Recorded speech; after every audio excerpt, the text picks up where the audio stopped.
Udah ya, sudah mau 9:30. Ini kalimatnya bagus dari Immanuel Kant. Morality is not properly the doctrine of how we may make ourselves happy, but how we may make ourselves worthy of happiness. Jadi moralitas itu bukan doktrin yang membuat kita bahagia, tapi bagaimana kita layak untuk bahagia. Oh, itu mikirnya harus dalam, mikir quotes ini. Jadi kalau kita melakukan tindakan bermoral,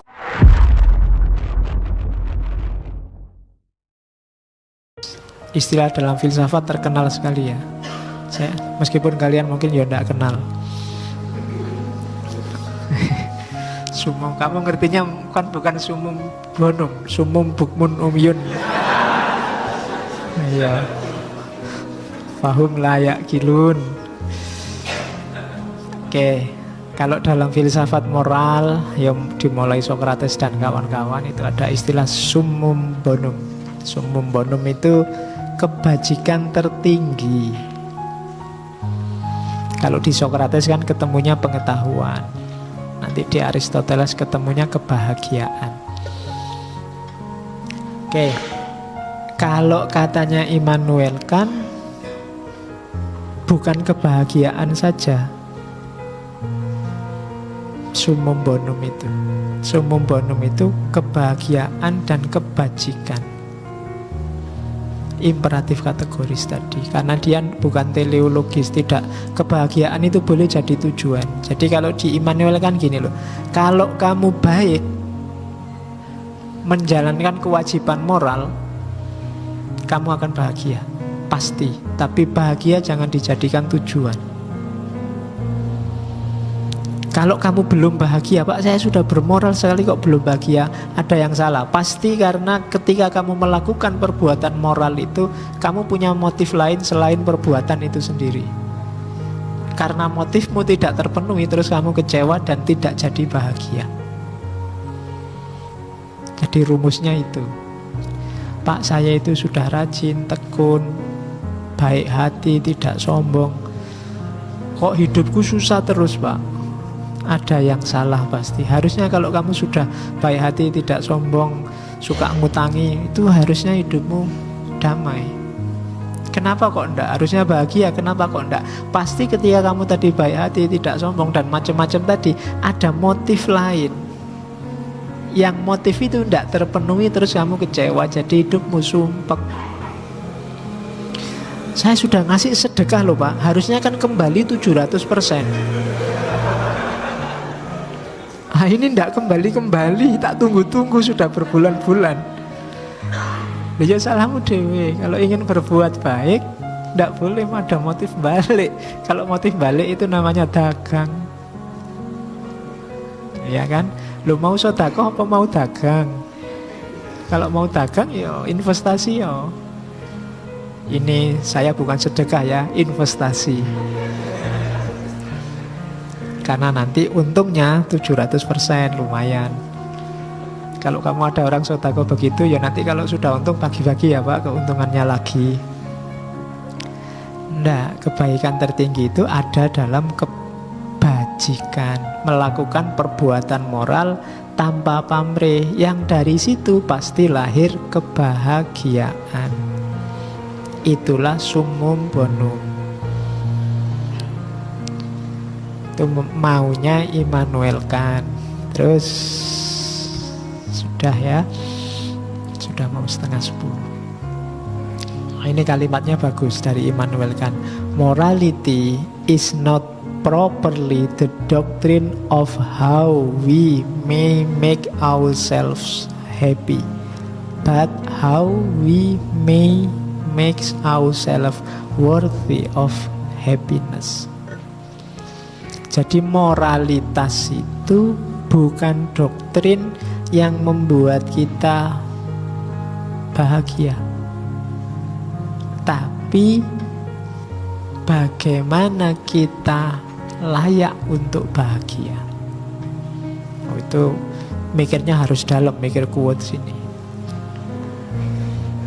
Jadi kalau kita melakukan tindakan bermoral tadi, menjalankan kewajiban-kewajiban moral tadi, kita sebenarnya sudah layak untuk bahagia.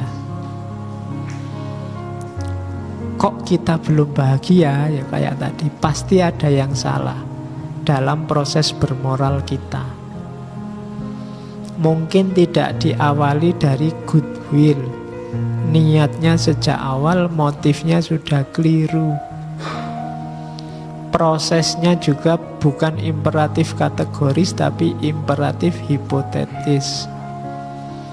Perilaku kita tidak manusiawi. Sedekah mungkin tapi sambil menyakiti orang lain.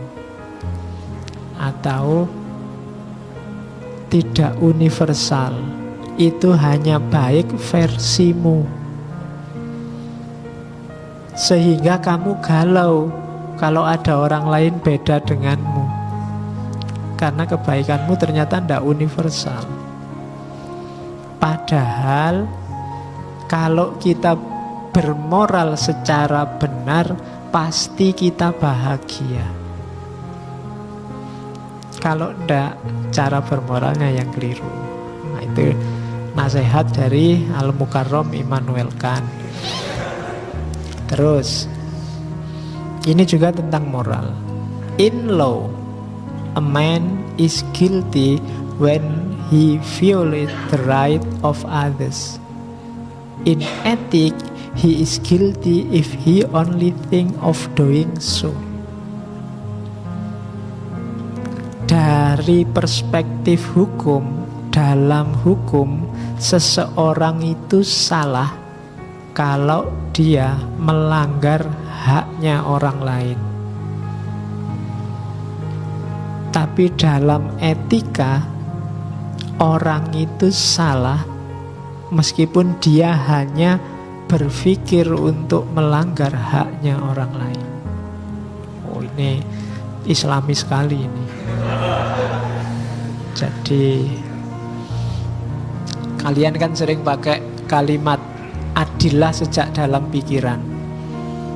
Kalau Immanuel kan bermorallah sejak dalam pikiran, etislah sejak dalam pikiran. Jadi jangan mikir yang ngerus-ngerus, yang saru-saru, yang tidak bermoral.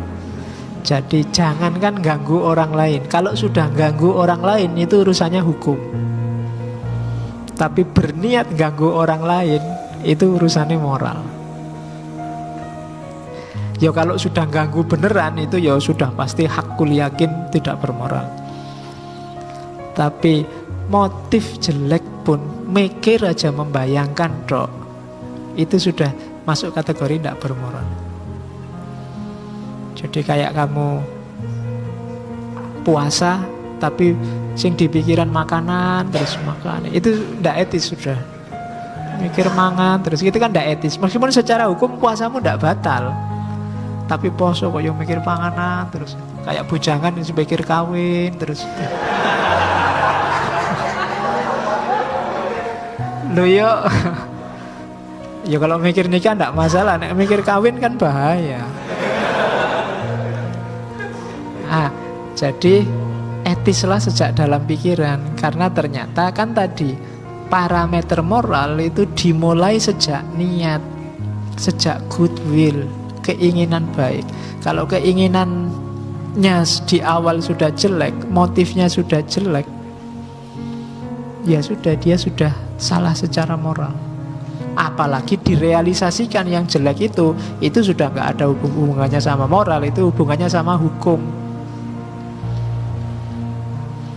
Kamu ingin mencela temanmu, ingin mencela karena mungkin dia sudah murtad, kafir, sesat dan lain-lain. Pengen kamu tak pisui temanku itu, dia tukang bid'ah, masih ingin, itu sebenarnya menunjukkan moralmu jelek.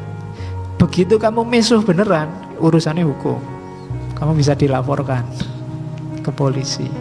Jadi logikanya begitu. Jadi kalau ada temenmu kok maki-maki orang, wah kamu tidak bermoral, kurang mantep, kamu melanggar hukum. Karena kalau sudah direalisasikan, levelnya sudah hukum. Kalau masih diangen-angen, itu berarti perilaku moralmu sudah jelek sejak dinian. Jadi itu kalimatnya Immanuel Kant lagi. Terus ini ada quote bagus lagi dari Immanuel Kant. I have no knowledge of myself as I am, but merely as I appear to myself. Jadi tadi untuk memahami moralitas kan kita menengok ke dalam diri. Cuma yuk kita memahaminya pasti sejauh dirimu tampil pada dirimu sendiri. Jadi jangan dikira memahami diri itu gampang. Kamu hanya bisa memahami dirimu sejauh dirimu yang tampil yang bisa kamu cerna. Mungkin banyak lagi rahasia-rahasia dirimu yang belum bisa keluar, yang masih harus diperdalam lagi. Jadi I have no knowledge of myself as I am. Aku yang asli itu gak ngerti aku. Ngertiku aku yang tampil ini. Baik emosiku yang tampil, batinku yang tampil, pikiranku yang tampil. Atas dasar itulah aku berpikir tentang diriku. Mungkin masih banyak rahasia-rahasia tentang diriku yang belum tergali, tapi ya karena tidak tampil aku tidak bisa menangkap. Maka tadi kebaikan-kebaikan itu tampilkan keluar, biar kalian bisa menangkap dirimu sendiri. Ini juga kalimat bagus. The death of dogma is the birth of morality. Matinya dogma itu berarti kelahiran moralitas. Maka jangan kaget kalau orang sibuk terus dengan dogma-dogma, moralitasnya berkurang. Karena dia terbelenggu oleh formalitas ajaran. Suara hatinya tidak keluar. Kenapa? Karena hidupnya terikat oleh aturan-aturan di luar dirinya, dogma-dogma di luar dirinya. Maka kata Immanuel Kant, the death of dogma. Kalau dogma-dogma mati, maka moralitas lahir. Jadi kenapa dogma harus mati? Ya karena kalau dogma ya bukan keimanan, ada bedanya. Dogma itu keyakinanmu, keimananmu yang kamu lembagakan, terus kamu semen, kamu beton sehingga beku. Tidak bisa diolah-olah, anti kritik, merasa selalu benar, itu dogma. Kalau ini tegak, besar, luar biasa, maka moralitas biasanya kalah. Ya dogma apa saja, termasuk dogma-dogma hukum. Makanya ada nenek-nenek yang nyuri kayu, terpaksa harus masuk penjara. Kenapa? Aturan hukumnya begitu. Mbok yo moralitas enggak. Ada maling dipukuli sampai bonyok, terus dibakar, tewas. Alasannya maling pak, itu memang jahat. Maling di musola lagi, di masjid lagi. Itu jahatnya kuadrat itu misalnya. Terus dipukuli bareng, dibakar. Dogma. Moralitasnya tenggelam. Nah, kuncinya di situ. Kalau manut dawuhnya Immanuel Kant. Loh iya ya, basa Jawane kan ngono. Kalau diarabkan kan kola Immanuel Kant, sampun dawuh sapa Immanuel Kant kan. Ini boleh dipakai jadi moto. Rules for happiness aturan untuk hidup bahagia ada 3. Something to do, someone to love, dan something to hope for. Ya, kelihatannya kamu 3-3-nya tidak punya. Ya, something to do. Saya itu bingung Pak, mau ngapain ini kok bingung aja. Tidak punya. Someone to love apa meneh. Iya. Something to hope for. Masa depanku gelap Pak. Saya besok mau jadi apa aku ya sih bingung. Susah kalau susah bahagia kamu 3-3-nya tidak punya. Jadi tahu ada sesuatu yang harus dikerjakan. Jangan khawatir lah, pekerjaan itu banyak. Kalau kamu mau, yang sedikit kan uangnya. Kamu selalu mengaitkan pekerjaan dengan nilai uangnya, itu yang bikin susah pekerjaan itu. Banyak, yang termasuk yang uangnya kecil-kecil itu kan juga banyak. Yang tidak ada uangnya sama sekali lebih banyak. Lu kerjaan itu banyak. Jadi jangan khawatir, Pak saya nggak dapat kerjaan. Lu kok pekerjaan nggak dapat? Ke rumahku bantu-bantu nyapu, bantu-bantu anu kan kerjaan. Kerjaan itu banyak. Yang susah karena kamu mikir duitnya. Hati-hati kalau orang nganggur itu masalah, karena dia susah bahagia. Something to do, beraktivitas lah. Yang kedua apalagi someone to love. Kalau nggak ada seorang pun yang kamu cintai, someone ya, bukan something ya.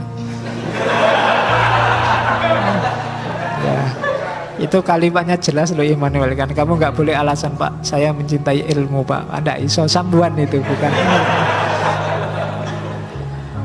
Jadi seseorang untuk dicintai. Oke, yo orang tua lah, nggak apa-apa buat alasan. Dan something to hope for. Sesuatu yang ada harapan.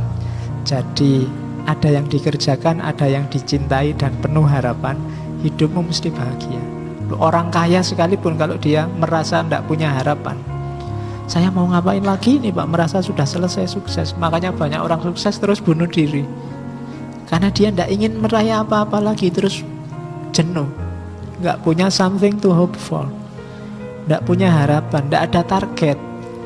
Kemarin ngejar-ngejar pengen lulus, sekarang sudah lulus, mau ngapain sekarang?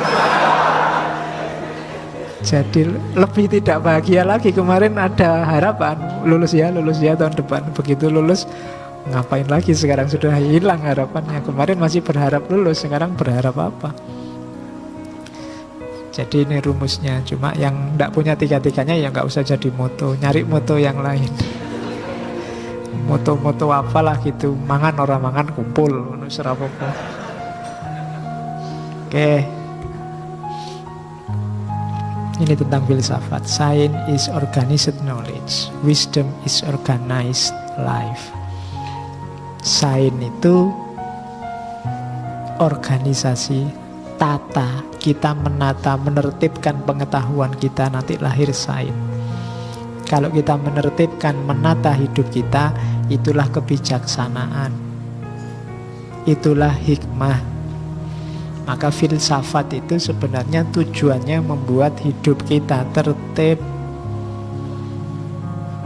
Jadi hiduplah yang tertib, tertibkan hidupmu. Tertib itu kan kamu ngerti, ini posisinya di mana, itu posisinya di mana, ini kapan harus tampil, ini sembunyi dulu, ini itu.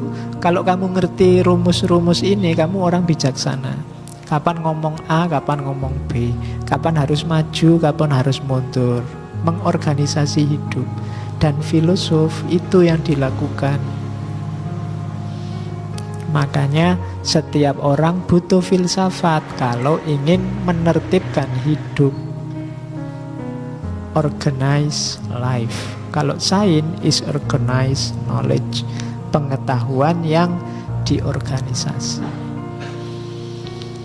Oke, masih ada satu lagi kecil.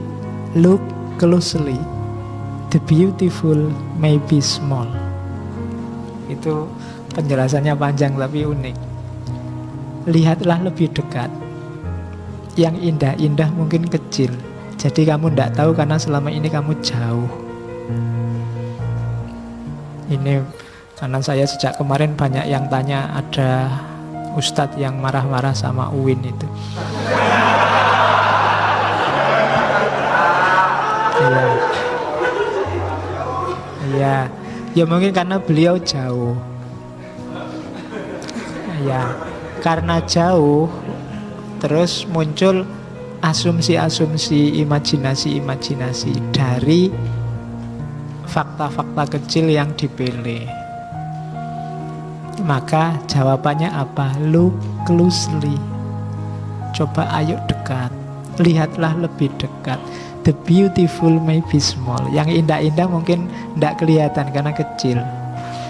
Kalau dari jauh kamu ngertinya yang booming-booming. Hari ini yang booming kan di media. Media itu kalau ada barang baik tidak akan keluar. Ya, karena yang keluar itu pasti yang bad news. Bad news is good news. Iya, berita jelek itu bagi media jadi berita bagus. Kesempatan gitu loh. Jadi dalam banyak hal itu ya, orang hari ini kenapa kok sering ada caci maki, padahal mungkin kenyataannya enggak. Terus kita nganggapnya dia palsu, dia sengaja fitnah, dia sengaja bohong. Mungkin enggak. Mungkin dia hanya enggak tahu saja. Kenapa enggak tahu? Dia jauh. Maka look closely. Monggo ayo dilihat lebih dekat. Kenapa? The beautiful may be small. Yang indah-indah mungkin kecil sehingga tidak kelihatan. Oh, ini bisa kamu pakai dalil macam-macam. Kalau kamu sedang naksir seseorang, mungkin Allah tidak mau kamu jelek loh. Look closely.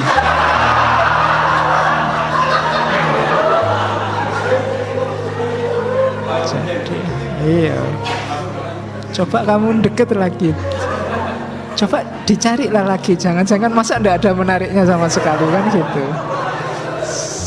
Sapa ngerti ono apike sithik-sithik kan ngono. Jadi ditelateni wae nanti kan ada wae. Ada lah mesti menariknya. Jadi look closely, the beautiful may be small. Oke, alhamdulillah kita menyelesaikan satu babak filsafat moral Immanuel Kant. Minggu depan kita cari logika yang agak kebalikannya ini. Pragmatisme etik. Filosof Amerika, kalau Immanuel Kant filosof Jerman. Kita lihat cara berpikir pragmatis etik gaya Amerika dari John Dewey. Oke, saya kira itu. Kurang lebihnya mohon maaf. Wallahul muwaffiq, wallahu a'lam bissawab. Wassalamualaikum warahmatullahi wabarakatuh.